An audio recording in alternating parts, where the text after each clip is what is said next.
So, the classic stealth game Deus Ex is getting a remaster. And how is that looking? Not so good. Hello, my gaming brothers and sisters, and welcome back to the channel. As always, I am Jonathan, your host here at QuickBird Gaming, and I appreciate you tuning in for another weekly gaming news wrap-up. This video is going to cover all the gaming news from September 21st to the 27th. As usual, we have a whole bunch of stories to talk about. We have news on the Insomniac Wolverine game that's upcoming. We have some Battlefield 6 news, Borderlands 4 and the Switch 2 release delay. Game devs acting up, which is nothing unusual. But before we do that, we're going to hit our cover story and talk about the Deus Ex Remaster. As is always the case, all the news stories are linked to thumbnails down in the description, so feel free to peruse down there and jump to a story that interests you. Now that I've gotten that out of the way, let's go talk about Deus Ex. We'll start off with this article from GameSpot, which was published on Wednesday the 24th. Stealth classic Deus Ex gets remastered in 2026 with a release date scheduled for February 5th of next year. And the article reads, during Sony's September 24th State of Play live stream, the company announced that Deus Ex, the legendary 2000 stealth action game developed by Ion Storm and published by Eidos Interactive, will get a PlayStation 5 remaster in February of next year. Deus Ex celebrates its 25th anniversary this year, and as such, Sony, alongside co-developers Aspyr and Eidos Montreal, thought it fitting to bring back protagonist J.C. Denton in higher fidelity. The upcoming remaster adds enhanced visuals, overhauled controls, and support such as haptic feedback via the DualSense controller. This all sounds great, right? Well, it doesn't seem like people are happy with this at all. As I flip over to this PC Gamer article, also from the 24th, everyone thinks the Deus Ex remaster looks awful, and they're right. Quote, they really turned those 1999 graphics into 2003 graphics. And it scrolls down here, and it says, according to the author of the article, it looks dreadful, shining, bulbous, smooth, and in general manages to look worse than the models ginned up for Deus Ex's high-definition texture package mod all the way back in 2006. Over on Reddit, hopefully there's a toggle to play with the original graphics. It's shocking how bad the remaster assets look. Somebody says, how did someone not realize how awful this looks? Deus Ex is one of the best games of all time, deserves far better treatment than some shitty-ass AI upscaling and sharpening filter. That's not just the only thing. There's Reddit, and there's Blue Sky. They turned those 1993 graphics into 2003 graphics. Thanks to advanced technology in the PlayStation 5, Deus Ex can finally look worse than it did 25 years ago. And there's a Blue Sky tweet there. And even over on the Steam forum for the game, you can see cover looks like AI slop, revision, AI trash, AI slop, remastered graphics from 2000 to 2004 looks effing horrible, like an amateur fan mod. Lighting is terrible, models look worse than the HDDP mod, just all around butchered. How unprofessional, feels bad, man. The game deserves so much more. Genuinely want this to be canceled. Yeah, no, absolutely not. This is literally a crime. It's going to turn out as well as it did on the Star Wars Battlefront Classic Collection. So in general, people are just not having this. They are fit to be tied. I don't know. You can go watch the trailer yourself and see what you think. I'll link it down below. I did not think it was that impressive looking, considering it's been 25 years since the original game came out. This is really unfortunate because as a franchise, Deus Ex has been excellent over the years. It is a franchise that really I would love to see continue. We haven't had a new Deus Ex game in 10 years, and that's unfortunate. I really enjoyed the original Deus Ex when it came out. I went back and played it for the first time in about 25 years in my series, How Does It Play Today, where I look back on games celebrating their 25th anniversary. I did that earlier this year. As a game where you have player agency and player choice, where you can figure out how you want to solve missions and advance the story and what kind of hero you want to be or not be, it is extremely flexible, and it is actually a great story in motion. And if you don't know the story, there's a lot of twists and turns. It's really a great experience. From a technical aspect, it is very dated. You can see a lot of problems in the gameplay. It's very hard to run on modern systems without mod support. I had a lot of trouble, and I covered that in my video with some of the problems I had. But I just all around, I think this is a game that could have used an excellent remaster. and it just kind of looks like they're missing the boat. If this is the best they could do with the visual fidelity, it doesn't give me a lot of hope for the other aspects of the game in terms of the remaster. So, just my 2 cents. Anyway, I'll link the trailer and my How Does It Play Today video on the original Deus Ex down below, and feel free to check those out if you like. Also coming out of the State of Play from Wednesday, as this article shows here from Game Rant, Wolverine reveals PS5 gameplay and release window. Now, the article will go on to say that Wolverine was first announced in September 2021. No further information had come out, but as of the State of Play, Insomniac closed the show by revealing that it will launch on the PS5 in fall of 2026. And then they showed a trailer showing gameplay and cutscene footage. And that trailer is in this article. I'll also link it down below along with the Deus Ex information. So this article says, compared to past Insomniac titles, Marvel's Wolverine will have heavy doses of action that should warrant a mature rating from the ESRB. I agree with that. It was quite violent, quite bloody, but that's going to be very fitting with Wolverine's character if you know anything about him. It says it will also have appearances from other Marvel and X-Men characters such as Mystique, Omega Red, and the Sentinels, which were all shown in the trailer, and that further details would be coming in spring of 2026. So in 5 or 6 months, we'll get some more information. I'm not sure how I feel about this. I've always thought Wolverine was a great character for Marvel, and this was a natural transition for Insomniac after their Spider-Man games. At the same time, the fact that they've shown off Mystique, I've also heard persistent rumors that Jean Grey is going to be a playable character in the game. I think Insomniac dropped the ball with the Spider-Man games, with some of the playable missions forced to go as, say, Mary Jane Watson. People log into this game because they want to play as the hero. They want to play as the Spider-Men. And these were not optional missions. These were part of the main mission. And I don't think they were as well received as the rest of the game. So is Insomniac going to do the same thing again and have the character playing mandatory missions for the story, not as Wolverine? And it's one thing if it's just a blip. It's another thing if it becomes a substantial part of the story. And I want to say Mary Jane's were 2 or 3 whole missions as that character. So that could become a little bit of an issue. Anyway, we won't know until more information comes out. That remains pretty much my sole reservation about this, and how Insomniac approaches it. But more information to come in the spring, and if this game remains on course, it'll be out in about a year. Also from Game Rant is this article from Friday, 26 September. Battlefield 6's campaign has less than 10 missions. With the launch just 2 weeks away, EA has pulled back the curtain on the game's single-player campaign, revealing there will only be 9 missions for players to complete, and it can be completed by players in approximately 4 to 6 hours. Okay, and they said following the official gameplay reveal for the campaign, fans are taking to social media to express their concerns. YouTubers who have had their chance to go hands-on with some of the single-player missions have described it as a forgettable experience while blasting it as terribly designed. Okay, if some questionable NPC behavior and graphic fidelity weren't already bad enough. Okay, they said 9 missions. Then the Twitter user also notes that an active internet connection will be required to play the single-player campaign. What the fuck, y'all? God damn! God damn!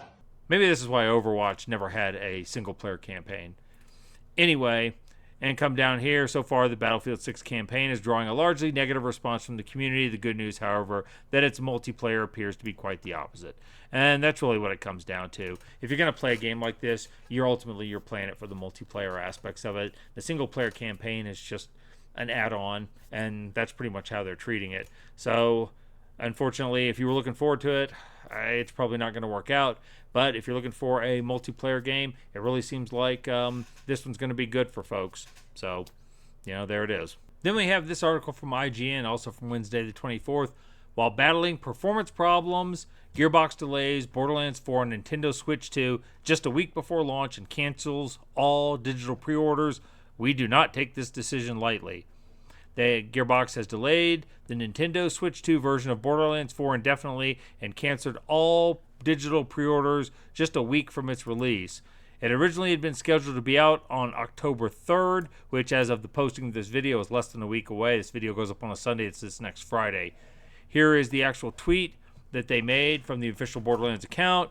We need to share the release of Borderlands 4 Nintendo Switch 2 is being delayed. We do not take this decision lightly, etc., etc., etc. And that they are going to, all digital pre-orders will be canceled. And then, okay, so they will be physical pre-orders. Please reach out to your corresponding retailer, etc. No new release date has been announced, and they're going to be working on it. And this is kind of a, no shit, Sherlock. We knew this was going to happen. As many performance issues as Borderlands 4 is having on the PC and on even on PlayStation, etc., we're getting it to run on the Switch 2 was always going to be a challenge, and you can scroll down and see some of the comments that people are making about this. As the article says, there was a distinct lack of surprise on the announcement. This game has trouble on my 4080 Super. I can't imagine how the Switch version would fare. Let's see. BL4 brings top-of-the-line desktop PCs to their knees. There's no way in hell whatever flavor of NVIDIA Tegra inside the Switch 2 can even launch the game. Given how it performs now, I'd run at 5 FPS on the Switch 2 or turn it into a Torg device that explodes when attempting to run. So I don't think anybody was really shocked by this. I guess I'll give Gearbox credit for not trying to push it out anyway, but I do not see, without majorly overwhelming and overhauling some elements of the graphic engines, or basically turning it down to the point where it doesn't even look the same on the Switch 2 as it does on the other platforms. I don't even see how it will ever run on the Switch 2. But stranger things have happened. So right now, no new release date. And if you were planning on picking it up on the Switch 2, gonna have to wait a little longer. I bring up these next two articles because I want to show a contrast in how certain gaming companies interface and basically how they treat their consumer and how they treat their primary customer. The first one comes from PC Games In, and it was published on Friday the 26th of September. Steam breaks its own rules to issue refunds to region blocked Destiny 2 players. So some Destiny 2 players have noticed they've been blocked from playing the game. Multiple reports from players in Russia, Belarus, and Kazakhstan suggest that Bungie has implemented a region lock on the FPS game. Employees on the official Bungie forum replied to questions with the same statement. Destiny services are not available or access is restricted by law, and there's no further clarification. One player showed on GamePost Steam refunded them for the game's Ultimate Edition and numerous pieces of DLC after they explained their situation. This is despite the fact that Steam usually says you can't refund a game if you've played for more than 2 hours, and this player had over 2,000 hours in Destiny. There's a screenshot there showing them getting their money back. Multiple cases of refunds have been reported being issued, while other players have had no success, so it's a hit or miss thing. However, it does appear that some people are able to get their money refunded through Steam despite breaking that 2-hour limit. Now, obviously, this has led to other problems for Bungie. A review of a deluge of negative reviews with just 32% of the players leading a positive review. And you can come over here and see, yeah, it's mostly negative, 28% now. And you can scroll down and look at the chart. And, yeah, right there. That says it all. They're just getting hammered with negative reviews over this situation. Bungie is actually in really lousy shape right now. Marathon is not going well. It may be okay in the end, but it is potentially going to be a huge disaster because of a lot of other things that have happened. Bad pre-alpha gameplay reporting, dissatisfaction from the higher-ups with the performance, stolen art, allegedly stolen art. I'll just say that for safety's sake. They're having a lot of problems, and now they're fumbling Destiny 2 as well. I think Bungie is in real problems, and then they do this, and they're not explaining themselves. That's the thing. If PC Games In has reached out to Bungie for comment on the situation, they're not saying anything. They won't answer people. People ask for explanations. They won't say anything. But you have Steam, who is breaking, at least intermittently, and here and there, breaking their own policy to provide feedback to give a better customer experience. And that to me says everything. Even though it's not universal, the article cites that it may depend on who processes your claim. It's still something.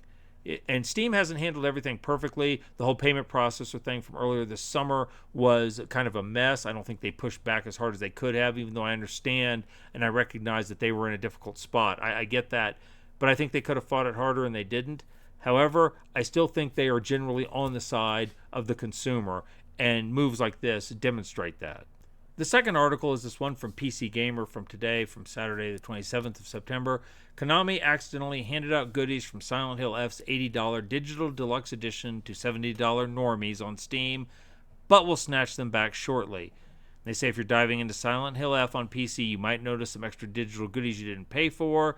Some players on the Steam version of the game were given access to special content that was supposed to be exclusive to pre-order and deluxe editions.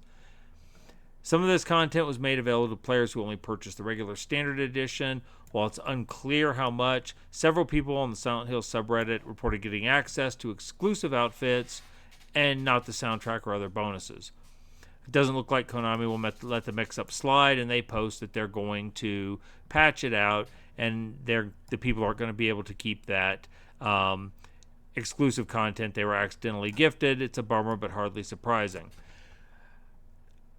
I only post this and bring it up because I feel like this is a bad move for a company in general. I don't think that if they remove these skins from the regular purchase players, that it's in any way going to tank Silent Hill F or affect its sales or anything of the sort, or perception really. But I think it's a bad precedent to set. I never like to see that when a games company, or any company in general, but in this case a games company, if through their own fault, because you know it had to do with the coding, it didn't have anything to do with what the players did. Through their own fault, Konami gave these extra goodies to the players, and now they want to rip them away. To me, that's a foul. The correct answer is for Konami to go back to the digital deluxe players and say, yes, we know we gave out the bunny ears and the skin to everybody. Here's 2 free additional things for you as compensation. You give more. You don't take things away. Because, and I say this because, again, I don't think this one incident is going to turn people against Silent Hill or against Konami for that matter. But I want gamers to recognize these points and pick out the patterns. You know, enough points on the graph makes a line, and it shows you the trend. A company that will do this once will do it again, and they may do it over something that's more serious because, and again, this was through their own fault. They did this. It's not on the players. So they shouldn't be taking things away that they gave out, especially when we're talking about something digital. It didn't cost them anything physical. They could have addressed this in a better way, in my opinion. I don't like when gamer companies, dev companies, game dev studios try to take things away from the fans. And I just want people to recognize it and keep these points in your mind, because over time the trends will emerge, and then you can decide how you want to support those companies from there. I bring up these next 2 articles, if only to demonstrate by way of example the disconnect between games journalists and actual end-user gamers. The first of these is from Eurogamer from September 26th, Friday. Bowser retires from Nintendo, succeeded by first female president. Nintendo of America president Doug Bowser is set to retire at the end of the year and will be succeeded by an individual named Devin Pritchard from within the company. At the same time, I can flip over to Insider Gaming to this article published the same day. Electronic Arts close to deal to sell company and go private. EA might be returning to being a private company, according to a new report from the Wall Street Journal. EA is deep in discussions on a $50 billion deal that would take the company private.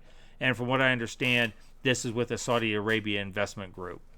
Now that I've pointed out both of these articles, I'd like you as the gamer to lean back in your chair and think about the question, do either of these things matter to me? The answer is probably not. Then I want you to ponder the second, more important question. Is either of these things going to change how these companies interact with their consumer? And the answer is most assuredly not.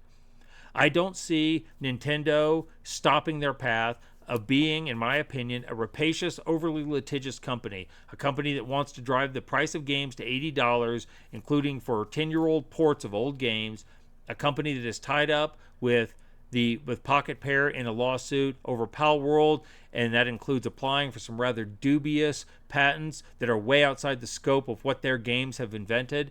A company that literally sued a supermarket in Costa Rica for using the word Mario and Super Mario, even though it had nothing to do with Nintendo or gaming, in the title of the store. And unfortunately, they did lose that lawsuit. Thank God. They flip over to EA. with this change, do I think they're going to stop slapping or reproducing their sports franchises, slapping a new year on them and updated rosters and charging full price for the same product they charged for the last 2 years, and then microtransact the hell out of it, with loot boxes and special offers and everything inside the games? Do I think any of the things are going to change? Absolutely not. And the fact that I get that games journalists are trying to cover the news, but in my preparation for this video and for the weekly gaming news roundup, every news outlet I went to covered this story. Do you know what other news stories in this video were covered by every single outlet I went to? Absolutely none of them.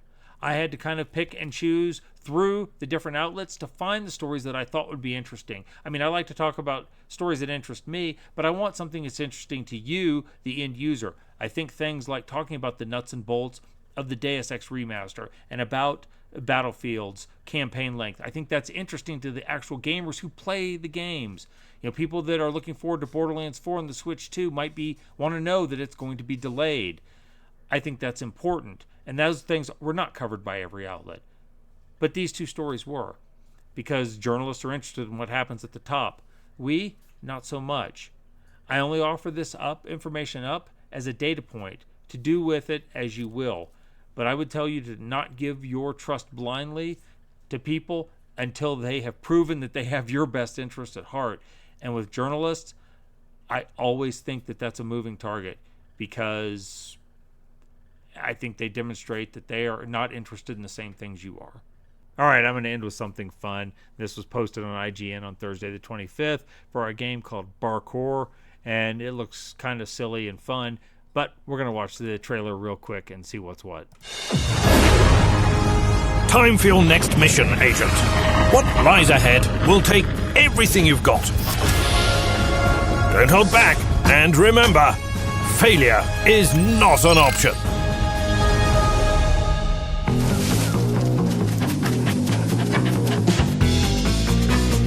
You must be agile, like a squirrel.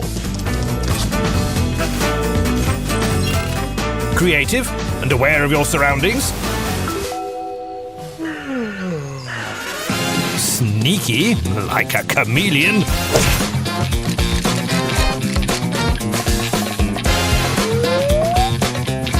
And dare I remind you about your favorite toys.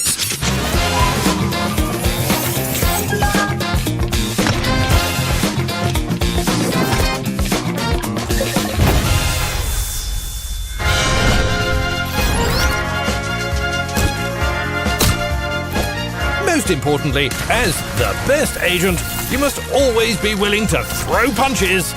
You're like a dog.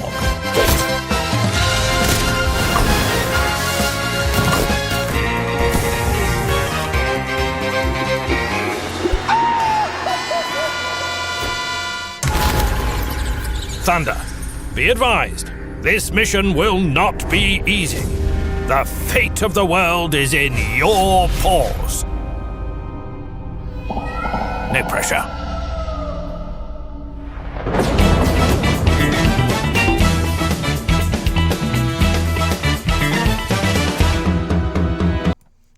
Okay, that I have to say, that looks like a lot of fun. Especially him, the dog, yeeting the guard off into the bush off the balcony. That was fun. Sometimes it's just a dog that's a secret agent that does parkour. It's got a lot of Spyro vibe to me, which was a great game. So I think that might be fun. I'll throw it on my wish list and keep an eye on it. I might download the demo when it comes out next week. But anyway, I just wanted to highlight something fun after talking about some kind of downer topics.